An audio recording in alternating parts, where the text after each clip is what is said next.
कि माता कामाख्या में आज तक पता नहीं चल पाया कि जल आते कहाँ हैं, क्योंकि वो पहाड़ पे, नीलांचल पहाड़ पे माता का स्थान है। हम सभी जाते हैं वहां पे तो ये गलती जरूर कर देते हैं कि अगर हमें पता नहीं होता है तो गए और जो भी पंडित जी वहां के जल देते हैं तो वो जल लेकर के अपने मस्तक पे लगा लेते हैं, या तो थोड़ा सा ग्रहण कर लेते हैं। परंतु जल लेना अति आवश्यक है। जल अगर आपके पास में है तो किसी भी प्रकार की निगेटिविटी, या अगर कोई व्यक्ति यहाँ पे तंत्र क्रिया बार बार कर रहा है, कई वर्षों से अगर आप तंत्र क्रिया से ग्रसित हैं, तो मां का आशीर्वाद से उस जय कामरूप जय कामाख्या। मैं बात करने वाला हूं माता कामाख्या के जो जल मिलता है उसका क्या, हम किस प्रकार से उसका उपयोग हम कर सकते हैं।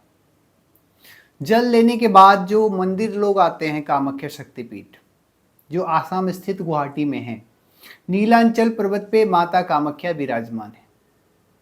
इसमें साल भर में जो एक मेला भी लगाया जाता है जिसको अम्बुवाची मेला कहते हैं।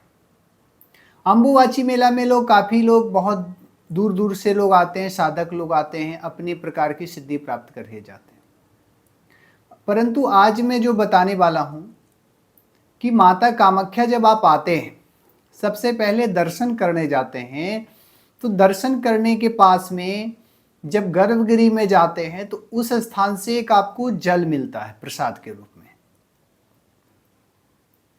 बहुत लोग क्या गलती करते हैं, उनको जल के बारे में पता नहीं होता है। जो व्यक्ति पहली बार आते हैं उनको कामाख्या के जल के बारे में जानकारी नहीं रहता है।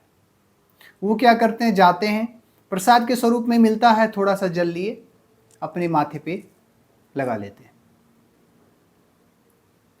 परंतु वो जल एक अलौकिक, कहते दिव्य शक्ति से कम नहीं है। ये अमृत के समान वो जल माना जाता है। वो जल अगर आपके पास है तो किसी भी प्रकार की निगेटिविटी आप पे हावी नहीं हो सकता है। वो जल है तो माता साक्षात कामाख्या आपके साथ में है, क्योंकि मां का योनि से वो जल निकलते हैं और जल की विशेष पूजाएं किया जाता है। वहां पे जितनी भी प्रकार की पूजा होते हैं उसी समय से योनि का जल उसी पूजा से निकल करके आप सबों के बीच में आते हैं। आपको पता है कि कई लोग, बड़े बड़े साइंटिस्ट भी पता लगा चुके हैं, कामाख्या जो गर्भगृह में कितनों भी आप जल निकाल लें, जल कभी कम नहीं होता है। माता कामाख्या का जो जल है, योनि जल है, योनि पीठ से जो जल निकाला जाता है गर्भगृह से, उसकी एक विशेष महत्व है कि माता कामाख्या में आज तक पता नहीं चल पाया कि जल आते कहाँ हैं, क्योंकि वो पहाड़ पे, नीलांचल पहाड़ पे माता का स्थान है।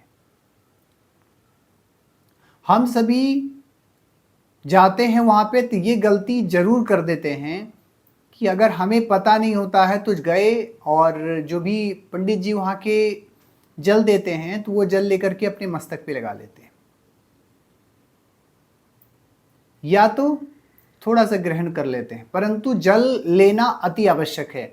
जल अगर आपके पास में है तो किसी भी प्रकार की निगेटिविटी, या अगर कोई व्यक्ति आप पे तंत्र क्रिया बार बार कर रहा है, कई वर्षों से अगर आप तंत्र क्रिया से ग्रसित हैं, तो मां का आशीर्वाद से उस जल से भी आपकी क्रियाएं का समाप्ति भी हो सकते हैं। ऐसा बहुत लोगों में देखा गया है। वो जल आपके लिए वरदान से कम नहीं है, वो साक्षात माता कामाख्या का आशीर्वाद है। उस जल जो व्यक्ति प्राप्त कर लिया, जैसे आपको पता है माता अम्बुवाची वस्त्र होता है जो साल भर में मेला लगाया जाता है, अम्बुवाची मेला, उस समय कामाख्या का जो अम्बुवाची वस्त्र होते हैं वो उसका बहुत महत्व दिया गया। वैसे ही जल का भी बहुत महत्व है। सबसे बड़ा महत्व आपका जल है। जब अम्बुवाची मेला प्रारंभ होते हैं उस समय 3 दिन के लिए जल उसी स्थान पर रहता है, उसमें एक दिव्य ज्योति प्रकट होते हैं। वो जल जिस व्यक्ति को मिल गया वो कुछ भी करने में संभव है। कुछ भी का मतलब कुछ भी, इसके बारे में शायद कम ही लोगों को जानकारी है।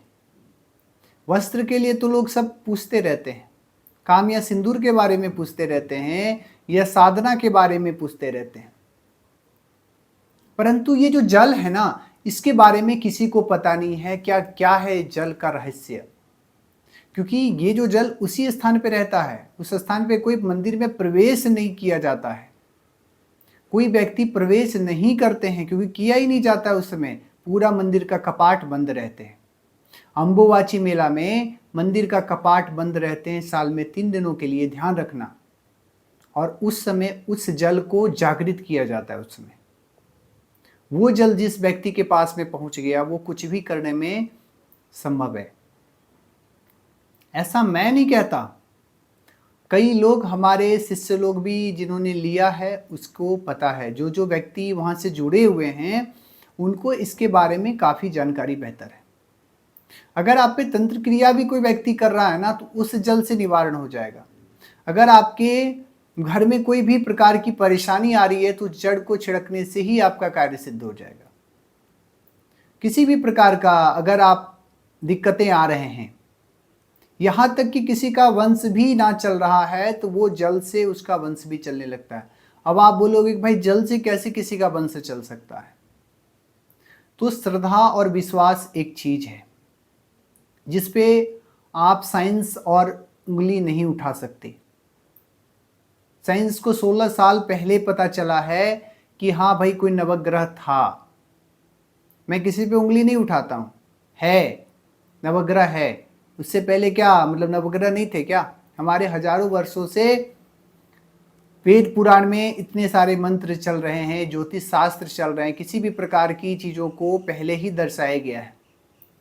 तो एक जल एक आस्था का विषय होता है, एक पॉजिटिविटी होते हैं, दैवीय शक्ति एक अलौकिक चीज होता है जिस पे आप उंगली नहीं उठा सकते। आपको नहीं करना है ये अलग विषय है, परंतु इस पे उंगली उठाने का भी हक आपको नहीं है। जो श्रद्धावान हैं उनको बेहतर पता है कि किस प्रकार से हम कैसी आस्था अपने आप में जागृत रखें। माता कामाख्या की जब हम बात करें तो माता कामाख्या एक नॉर्मल प्रकार से पूजन नहीं किया जाता है। माता कामाख्या अनेक प्रकार का पूजन भी किया जाता है, उसके बारे में भी मैं एक वीडियो बनाऊंगा। क्योंकि अगर आपके पास जल है तो जल का सदुपयोग करें, दुरुपयोग ना करें। जल को कभी फेंके नहीं, जल को आप अपने घर में ले जा करके अपने परिवार को भी जल का ग्रहण कराएं। अगर आप तंत्र विद्या से अगर आप परेशान हैं, किसी भी प्रकार की निगेटिविटी आपके शरीर पे है, आपके फैमिली पे है, या तो तंत्र क्रिया अगर किसी ने किया है या शत्रु आप पे हावी है, तो आप हमारे कामाख्या में तटपीठ में जुड़ करके किसी भी प्रकार की परेशानियों का निवारण आप पा सकते हैं। जय कामरूप, जय कामाख्या।